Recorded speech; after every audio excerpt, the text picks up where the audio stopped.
Buenas tardes, soy María Alejandra Rodríguez y voy a explicar lo que tiene que ver con respecto al régimen simple, el régimen tributario simple y el análisis o la postura crítica con la que se parte con respecto a este análisis.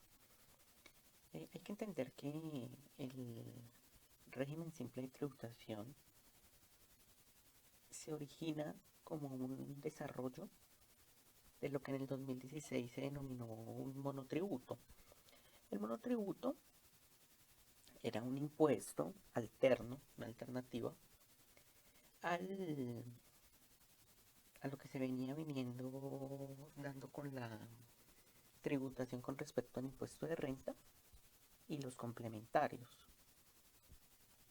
Este régimen pasa después a esta dupla de tributos, pasa posteriormente a denominarse régimen ordinario. Era completamente voluntario y era una alternativa que buscaba, por lo menos en cuanto a lo que se exponía sobre él, en facilitar la formalización de los negocios. Recordemos, si recordamos la, la crítica que se hacía con respecto al desarrollo tributario en Colombia, el principal problema que tiene el sistema es la formalización. Hay una evasión de impuestos muy grande en Colombia que se da principalmente por la falta de formalización. Colombia es un país y como cualquier país latinoamericano, no solamente Colombia, es un país de economía informal. Entonces, tanto empleo como trabajo, tanto empleo como negocios, están en una informalidad. Eso es algo de la cultura, digamos que es algo típico de la cultura emergente. Y Colombia pues hace parte de ella. Entonces, una manera en la que se buscó, digamos, se busca en la última década combatir la evasión de impuestos, pues una de esas alternativas fue el monotributo que facilitaba principalmente el trámite. Pero el monotributo, digamos que tenía el problema que tenía ciertas limitaciones y tenía un cobijo muy reducido y que no logró, digamos que si bien sí se logró unos buenos resultados, no logró lo que se proyectaba. Y en ese sentido nace como un avance del régimen simple de tributación. A partir del artículo 913 a 916, establecido en el Estatuto Tributario. Tiene unas diferencias importantes y es que el régimen simple cubre una mayoría de actividades económicas que no eran contempladas en el monotributo. En el monotributo solo cubría algunas actividades comerciales y especialmente actividades de peluquerías, pero no cubría nada más. Ya en la cuestión en el régimen simple de tributación ya se pasa hacia sectores industriales, de industria informal, de comercio informal muchísimo más amplio, producción de alimentos, eh, comercio de bajo inclusive comercio de alto impacto. Entonces, cubrió una mayoría de actividades económicas que desde la postura que aquí se asume se considera correcto. Porque si el enfoque es combatir la evasión de impuestos que se da desde la informalidad, pues es que Colombia tiene una informalidad en su sector de trabajo que prácticamente está extendido en todas sus actividades económicas, completamente extendido. Ni siquiera se salva, ni siquiera se salva el sector financiero. Hay actividades financieras en Colombia completamente informales que esa informalidad da para que se preste a a cuestiones que rayan en lo criminal, inclusive. Entonces, es una informalidad extendida a todas las actividades y es lógico que si se hace un régimen que simplifique, que facilite la formalización, pues tiene que cubrir prácticamente todas las actividades económicas y se considera correcto que lo haga el régimen de simple tributación, pues lo tenga en cuenta. Tiene en cuenta, digamos que se expande hacia sociedades nacionales. En un principio el monotributo solo cobijaba a personas naturales, pero dada la misma complejidad de la informalidad colombiana, pues se extiende hacia sociedades nacionales, personas naturales y sociedades nacionales. Encontramos que toda la lógica con respecto a esto, y aumentó la capacidad de ingresos. Tenía una limitación en el monotributo, y era que eh, toda persona natural que estuviera dentro de la actividad, de las actividades comerciales especificadas y de peluquerías, que tuvieran 3.500 unidades de valor tributario como ingresos al año anterior, podían cobijarse. Solo las personas que tuvieran 3.500 unidades de valor tributario. El primer requisito. El segundo era que fueran elegibles por un programa BEPS de Colpensiones, que era un paquete de, de ayuda tanto social como económica, que atacaba ciertos sectores vulnerables.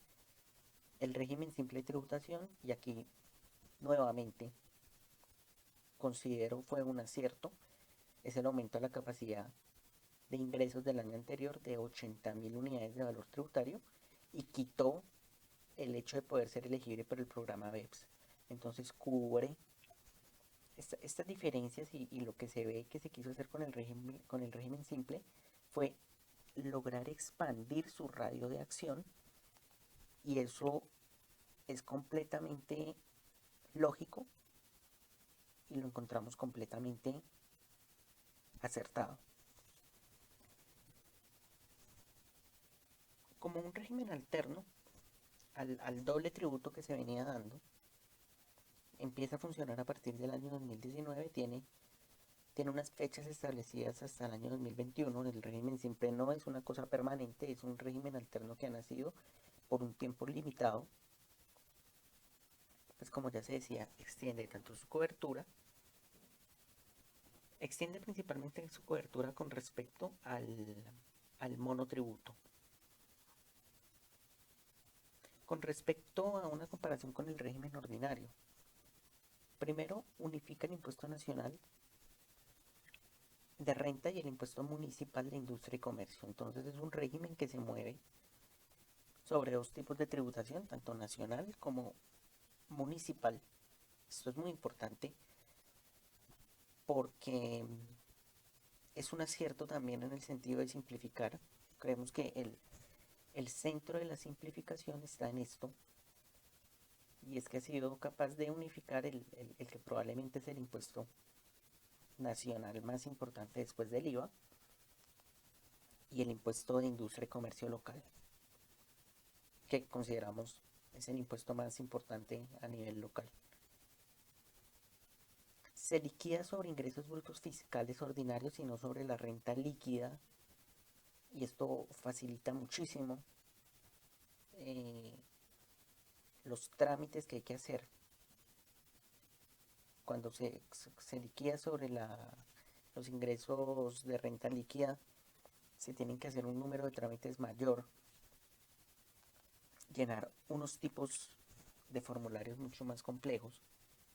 Liquidarlos sobre los ingresos brutos es otro acierto. Digamos que la postura que aquí se va formando con respecto a este régimen simple de tributación es una postura positiva. Veo de manera positiva el régimen simple, excepto ciertas excepciones donde no es tan favorable, pero en general, a la población en general, porque estas excepciones, digamos que tocan a ciertos sectores en especial. En cuanto al beneficio común, es un gran acierto. Incluye tarifas diferenciales, que es otra cosa que se necesita, y a mí me parece el mayor acierto que tiene, y es que obliga a la facturación electrónica. La facturación electrónica es tal vez en este momento una de las mejores herramientas para combatir la evasión de impuestos. Entonces, que esa facturación electrónica sea obligatoria a quien esté dentro del régimen simple, pues es un acierto grande. Creemos que está bien estructurado hacia lo que se quiere, en cuestión de simplificar los trámites. Porque en este sentido hay que entender que si bien se han simplificado los trámites y es efectivo en la simplificación de trámites, definitivamente no ataca lo que considero yo es el principal problema de la tributación colombiana, y es que no le baja la carga al, al contribuyente. No le baja la carga al contribuyente. Colombia es un país que tiene unas tributaciones muy altas, pero el problema es que esas tributaciones caen en el meollo del asunto y el gran debate nacional siempre, y es si el hueco fiscal nacional realmente lo produce solamente la evasión de impuestos o es algo más producido por temas de corrupción y de mala administración.